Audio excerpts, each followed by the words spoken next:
तुम्हालाही माहिती आहे का मंडळी, वर्षभर टिकणारा आणि अगदी कमी मेहनतीमध्ये होणारा हा एकमेव पदार्थ आहे. ते म्हणजे लोणचं. योग्य रेसिपी फॉलो केली तर अगदी सहज आणि झटपट असं हे लोणचं तयार होतं. वर्षभर टिकतं. अजिबातही बुरशी लागत नाही, खराब होत नाही आणि मसालाही अगदी चमचमीत आणि चटपटीत असा तयार होतो. चला, आज आपण असंच हे लोणचं बघणार आहोत. अगदी झटपट होणारं आणि सगळ्यात महत्त्वाचं प्रमाणबद्ध. 2 किलो कैऱ्या इथे मी स्वच्छ धुवून कापडाने कोरड्या करून घेतल्या आणि त्यानंतर त्या कट करायला नेल्या. आमच्याकडे मंडईमध्ये एक मावशी बसतात. त्यांच्याकडे कैऱ्या अशा पद्धतीने कट करून भेटतात. कट करण्यासाठी हे यंत्र लागतं, जे आपल्या घरी तर नसतं आणि कैरीच्या आतमध्ये एक जाडसर टणक कुई असते. ती सहजपणे घरी कट होत नाही. कारण लोणच्याची कैरी ही वेगळी असते. लोणच्याची कैरी ही गोल आकारामध्ये आणि थोडीशी कडक असते. त्याच्या आतमधली कुई ही तेवढीच कडक असते. त्यामुळे ती आवर्जून बाहेरूनच कट करून आणावी लागते. चला, कैऱ्या कट करून आणल्यात. आता यातल्या ह्या अशा बिया काढून घ्यायच्या आणि त्यानंतर या कैऱ्या रात्रभर छानपैकी सुकवून घ्यायच्या. कैरी कधीही आणल्या लगेच तिला हळद मीठ लावायची नाही. स्वच्छ पुसायची, कोरडी करायची आणि रात्रभर छानपैकी सुकवून घ्यायची. रात्रभरामध्ये कैऱ्या व्यवस्थित अशा सुकल्या गेल्यात. तुम्ही बघू शकता, सगळ्या कुया तर काढल्यात, परंतु व्यवस्थित सुती कापडाने, कोरड्या कापडाने त्या पुसूनही घेतल्यात. कारण कैऱ्या कट करत असताना जे लोखंडी यंत्र वापरलं होतं त्याचा थोडासा काळसरपणा या कैऱ्यांना लागतो. चला, तर व्यवस्थित अशा मी कैऱ्या कोरड्या करून घेतल्यात. आता यांना हळद आणि मीठ लावून ठेवायचे. सगळी स्टेप अगदी व्यवस्थित तुम्ही फॉलो केली स्टेप बाय स्टेप, की तुमचं परफेक्ट असं लोणचं तयार होईल. इथे 2 किलो कैऱ्या आहेत. यामध्ये 1.5 चमचा हळद, मोठा चमचा आहे, 1.5 चमचा हळद घालायची आणि त्याच चमच्याने एक 6 चमचे मी मीठ घालून घेतले. 5 ते 6 चमचे मीठ घालायचं. हळद मीठ लावून ही कैरी आपण रात्रभर ठेवून देणार आहोत. जेणेकरून हळद मिठामुळे छान कैरीला पाणी सुटतं आणि या पद्धतीने कैरी छान, आपण थोडक्यात त्याला मॅरिनेशनच करतोय. ही अशी मुरवून ठेवली की कैरी अतिशय मऊ लुसलुशीत होते. यामध्ये मसाला सगळा सहजपणे मुरायला मदत होते.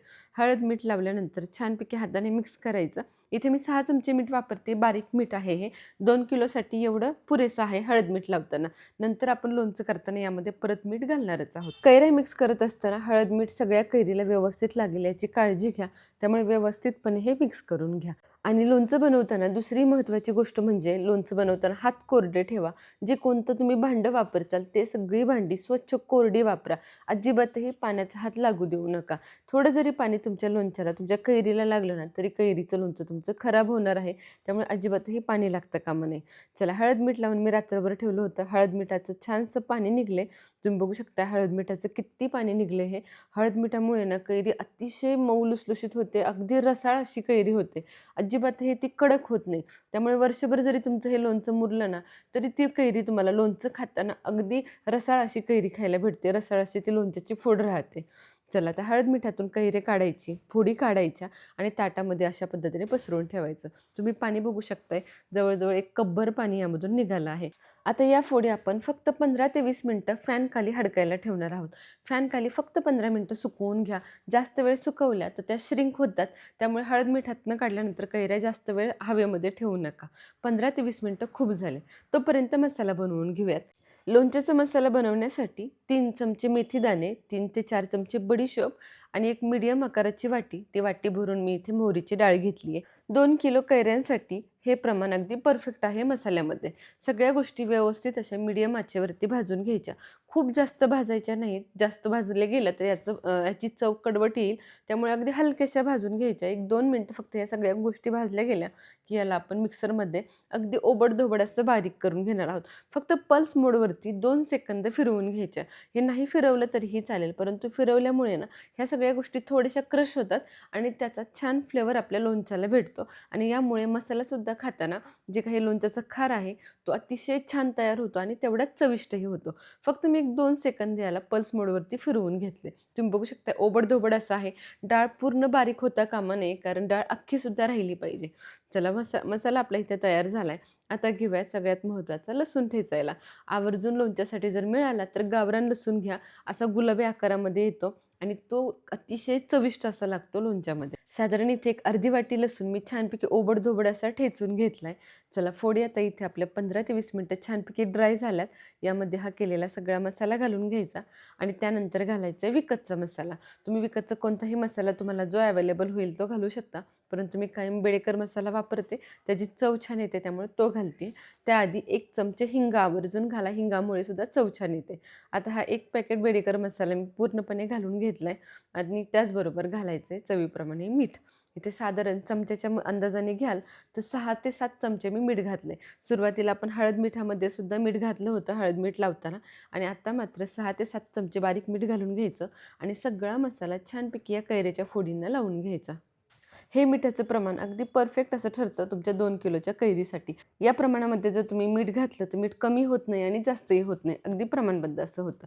चला सगळा मसाला व्यवस्थित अशा फोडींना लावून घेतलाय. आता घेऊयात तेल गरम करायला. इथे मी 2 किलो कैरीसाठी अर्धा ते पाऊण किलो तेल वापरणार आहे. इथे मी सुरुवातीला अर्धा किलो तेल गरम करायला ठेवले. 2 टप्प्यांमध्ये आपल्याला हे तेल वापरायचे. सुरुवातीला मी अर्धा किलो तेल गरम करायला ठेवले. तेल छानपैकी धुरी येईपर्यंत गरम करायचं. गॅस बंद करायचं. थोडंसं तेलाचं टेम्परेचर कमी झालं की यामध्ये हा ठेचलेला लसूण घालायचा आणि लसूण घातल्यानंतर कढई गार करायला ठेवायची. तेल गार करायला ठेवायचं. तोपर्यंत लसूण छानपैकी तांबूस होतो. जेणेकरून लसणाचा सगळा फ्लेवर या तेलामध्ये मिक्स होतो. तेलाचं टेम्परेचर बऱ्यापैकी कमी झालं की यामध्ये 2.5 चमचे लाल तिखट घालून घ्यायचं. बेडेकर मसाला किंवा विकतचा कोणताही मसाला असेल त्यामध्ये तिखटाचं प्रमाण थोडंसं कमी असतं. त्यामुळे आवर्जून तेल थोडंसं कोमट झाल्यावरती तेलामध्ये लाल तिखट घालून घ्या. म्हणजे तेलाचा रंगही खूप छान होतो. चवही भन्नाट अशी येते आणि यामुळे आपल्या लोणच्याला अगदी लाल भडक असा रंग यायला मदत होते. तेल खूप गरम असताना सुद्धा लाल तिखट घालायचं नाही आणि खूप थंड झाल्यानंतरही नाही. ज्यावेळेला तेल कोमट असेल त्याच वेळेला घाला. म्हणजे मसाला व्यवस्थित असा यामध्ये शिजला जातो. व्यवस्थित असा त्याचा रंग बाहेर यायला मदत होते. त्यामुळे मसाला तुम्ही कधी घालताय याचं सुद्धा टायमिंग परफेक्ट असणं गरजेचं आहे रंग छान येण्यासाठी. चला फोडणी पूर्णपणे तास ते 1.5 तास थंड करून घ्यायची आणि त्यानंतर ती या फोडींमध्ये घालून घ्यायची. पूर्ण तेल थंड झाल्यानंतरच फोडींमध्ये घाला. कोमट असताना सुद्धा घालू नका. चला आता तेल व्यवस्थितपैकी यामध्ये मिक्स करून घ्यायचं. फोडणी व्यवस्थित मिक्स झाली पाहिजे. सगळं तेल सगळ्या फोडींना व्यवस्थित असं कोट झालं पाहिजे याची काळजी घ्या.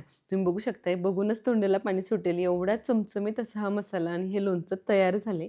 आता हे लोणचं आपण झाकून रात्रभर असंच ठेवायचे. फोडणी मिक्स केल्यानंतर लगे हे लोणचं आपण भरणीमध्ये भरायचं नाही. त्याला छान हवा लागू द्यायची, हवा पिऊ द्यायची लोणच्याला आणि त्यानंतरच ते दुसऱ्या दिवशी ठेवायचं. यामुळे लोणचं व्यवस्थित असं टिकतं. चला लोणचं व्यवस्थित असं तयार झालं आहे. यामध्ये आणखीन आपल्याला तेल ॲड करायचं आहे, परंतु ते कधी तेही सांगते. आता झाकण ठेवून याला रात्रभर मी असंच ठेवून दिलं होतं. चला रात्रभरानंतर लोणचं बघूयात. अतिशय सुंदर असं हे लोणचं आपलं तयार झाले. आता या स्टेजला यामध्ये परत मी पावशेर तेल ॲड करते.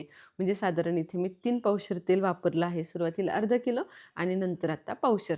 हे सुद्धा तेल कडकडीत असं गरम करायचं. रात्री ज्या वेळेला लोणचं मी हे झाकून ठेवलं त्याच वेळेला लगेच तेल गरम करून थंड करायला ठेवलं होतं. रात्रभरामध्ये आरामात तेल तर थंड झालंच आहे. आता हे तेलसुद्धा लोणच्यामध्ये व्यवस्थित असं मिक्स करून घ्यायचं.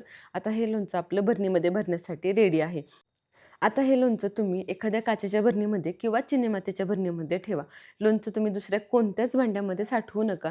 जर तुम्हाला वर्षभर लोणचं साठवायचं असेल तर अशा पद्धतीची चिनीमातीची भरणी वापरा.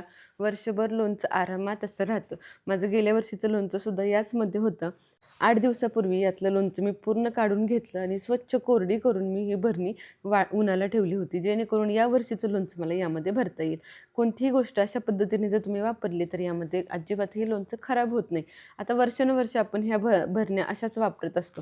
त्यामुळे दुसरं लोणचं भरण्याआधी आधीच्या लोणच्याचा पूर्ण वास निघून जाणं खूप गरजेचं आहे. त्यामुळे 8 ते 10 दिवस आधी यातलं शिल्लक राहिलेलं लोणचं मी सगळं काढून घेतलं. लोणचं भरणी स्वच्छ धुतली आणि उन्हाला ठेवली होती.